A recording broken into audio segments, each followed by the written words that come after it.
Hello, everyone. Bonjour to you. Welcome back to the Transgender Project.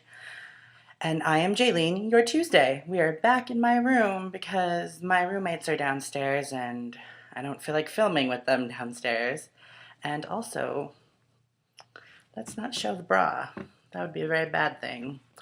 But I got a new haircut. What does everyone think of it? Can you see it? Can you see it? Can you see it? Yes. I am channeling Grace Helbig right now. Um, yeah, this week's theme is sexual orientation and what our sexual orientations are. God, I have all of the humidity on my hair right now. But yeah. Oh, also I got my eyebrows done. Look, everyone's been bitching about it. But whatever.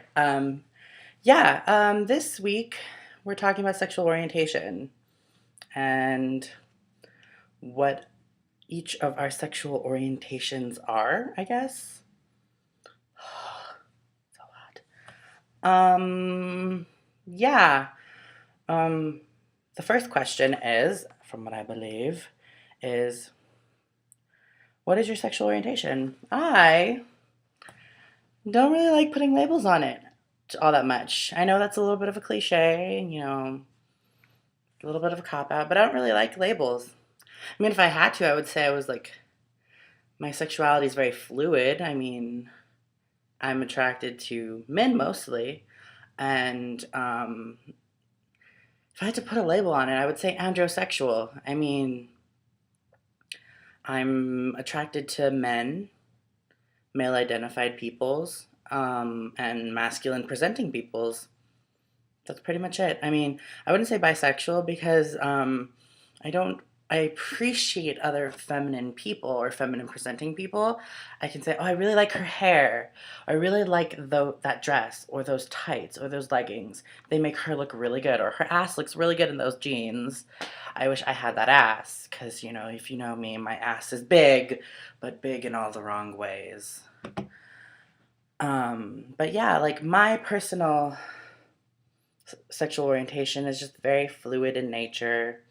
I'm attracted to a lot of different people. I wouldn't quite say pansexual because I'm very picky with certain people and and their presentation of their gender.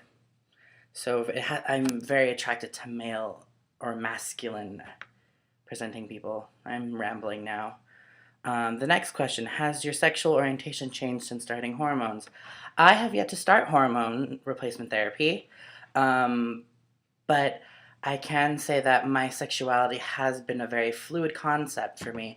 At one point, I think for like a month and a half, I was like, I'm gay, and when I presented as male, I'm gay, and then I was like, that doesn't fit me. And then for a long time, I identified as bisexual. God, it's freaking hot.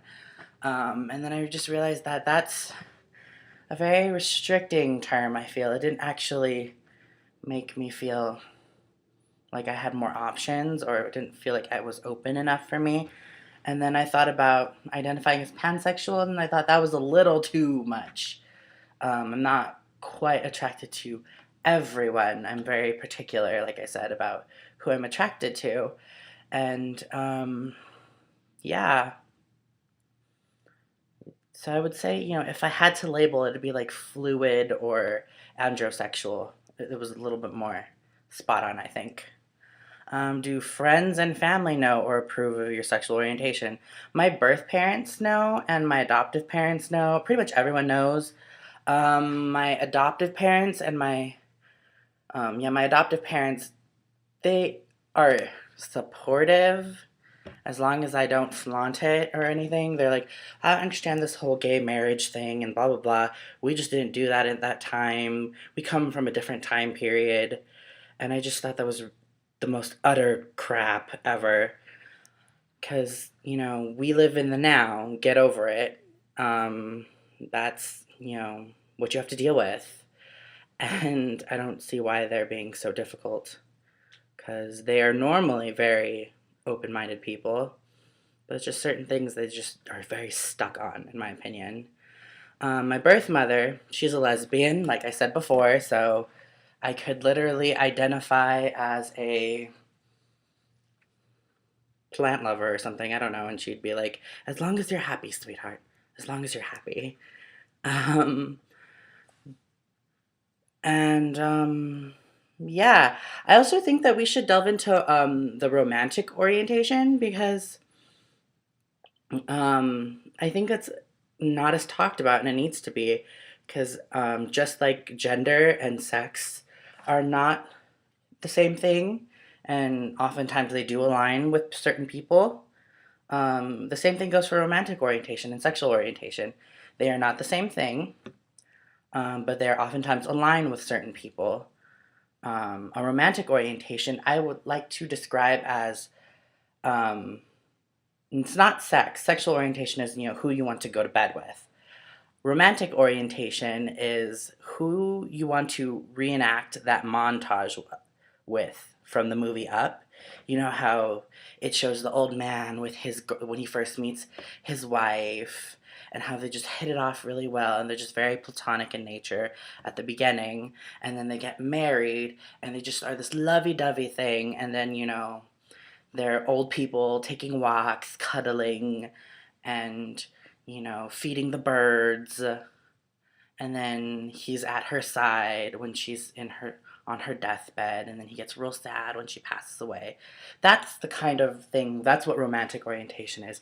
It's the social and personal interactions between people of a non-sexual variety. And for me, that's actually different. I am hetero-romantic, meaning that I'm, for lack of my romantic orientation is straight, for lack of a better term, lack of a better description, really. And also like I said, my sexual orientation, more androsexual fluid. Um, but yeah, I think that's pretty much it for this week. Thank you for having me, and I've been your Tuesday. I'm Jaylene, and I will see you next week. Bye.